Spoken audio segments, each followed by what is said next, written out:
I am reviewing the Art'otel in Hoxton, London, advertised as a 4-star hotel giving 5-star luxury. I recently stayed here on a Friday whilst I attended an event. The price I paid did not reflect the actual price as it was part of a package. However, had I booked it on my own, it would have cost around £200 to £250 for one night. I'm reviewing the location, the hotel and room, breakfast and overall experience. There is a spa, pool and gym that I didn't use on this occasion. I gave this hotel 3.5 out of 5 and here is why. The hotel is approximately a 3-minute walk from Old Street Tube Station on the Northern Line with connections to King's Cross and London Bridge, and it's also near Liverpool Street, which is great if you're heading to Stansted Airport. The hotel itself did feel very luxurious and boutique-like. The colour schemes and also the fact that there were art installations all around the hotel. Obviously, given it's called the Art'otel, you would expect that. There was also a cool installation as you came up the stairs to the lobby. The lifts were actually one of the reasons I downgraded my rating slightly, and this is just a personal preference. It may not affect anybody else's experience. It is a new style hotel where your pass will only allow you to get onto the floor you're staying, the restaurants and bars, and also the lobby. I fully understand this is for security reasons. However, we were a group of 4, but we were staying in 2 different rooms on different levels. We wanted to get ready together. However, the only way we could do this was going back down to the lobby and then going back up. And given that we were also on 15 and 16, this was also a little bit of an inconvenience. But if you are a group and you have separate bookings, I would recommend asking if you can have a room on the same level as each other.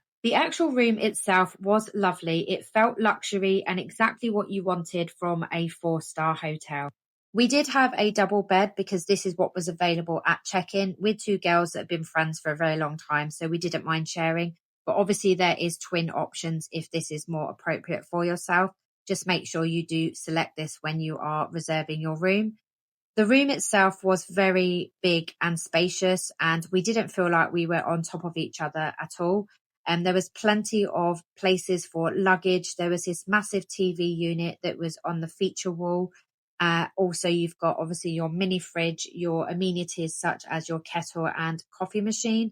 And then there was this massive bathroom that also had a walk-in shower. I did have a shower in the morning. There was 2 different heads, including the rainfall one, which was absolutely amazing. It had plenty of storage and also plenty of plugs and USB sockets, which obviously in 2026 we need because everybody has leads for charging absolutely everything.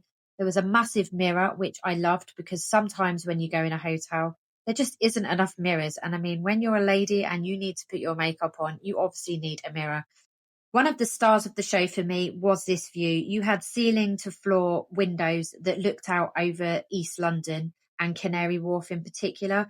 And this was absolutely stunning at night and also in the daytime. Another nice feature was the fact that you could control the blind and make it go up and down as you wanted from a button on a device next to your bed. It just made it feel more luxurious. I have come across this before, but personally only in more 5-star hotels. Obviously they may very well be in 4-star hotels now, but it did make it feel that little bit more luxury. Both the curtains and the blind really complemented the actual window and the view itself. I did think that they had thought about that so that it was almost like a big reveal, because that is a very big selling point in my opinion, the view. Like a lot of modern hotels, this hotel has gone down the route of controlling things such as lights, the aircon and the blind from a device next to the bed itself. They're trying to think about the guest experience and how you don't have to get up and do a lot because you are obviously on holiday and you want to be relaxing. I am quite tech savvy, so things like this shouldn't really be that confusing. They are literally just buttons. So for the aircon, it's up and down and obviously lights on and off. However, with the aircon in particular, it was freezing when we arrived back from our night out. So naturally we put the heating on. It didn't appear to come on even though we were pressing the buttons for a little while up and down. Couldn't hear it, couldn't feel it. So we gave up in the end and went to bed. And then in the middle of the night, it did come on and we ended up being absolutely roasting within our room. And that was obviously another reason why I did downgrade the star slightly, because it did interfere with our sleep. It really shouldn't have been that confusing. It was literally up and down, so there wasn't anything more that we could really have done. The lights as well were also controlled from this device, and there was also one within the bathroom itself that I found out later. Okay, that's on me. Maybe I should have found that out slightly earlier. I had to go to the toilet in the middle of the night. I was looking for a light switch, as you do, and I couldn't find it, so I was trying to navigate in the pitch black without trying to wake up my friend as well. On the device, I could only see lights on, lights off. There wasn't like an in-between, and then I found obviously there was a device within the bathroom itself. The room obviously came with things such as a safe and also amenities such as a kettle and a coffee machine, and there was also pods for the coffee machine. I don't personally drink coffee, but I am a tea drinker, and there was biscuits there as well, complimentary of course, and we also had a complimentary water, which I thought was a nice touch. There was plenty of wardrobe space and storage for bags and luggage. There was some nice lamps that were either side of the bed, which actually set the room off again. It was very well thought through, with some art on the wall as well, which I thought was really cool. The mattress was very comfortable. We did have a very good night's sleep, apart from obviously waking up because of the heating problem. And the pillows, I actually only needed one pillow. I felt that two was just a little bit too much for me personally, but again, that is a personal preference. We did have breakfast included in our room rate, and we got to the restaurant by going from the lobby and down the stairs. However, I do believe the lift does go all the way down there if you need it to be more accessible. The staff in the restaurant were absolutely lovely. We were checked in as soon as we got down there. There was a group of about 6 of us, and they managed to get us a table straight away, asked us if we wanted any hot drinks, and that came very quickly. And the food itself was absolutely delicious. It is exactly what you'd expect from a breakfast situation. You can have your cooked breakfast, you can have pastries, you can have cereal, fruit, etc.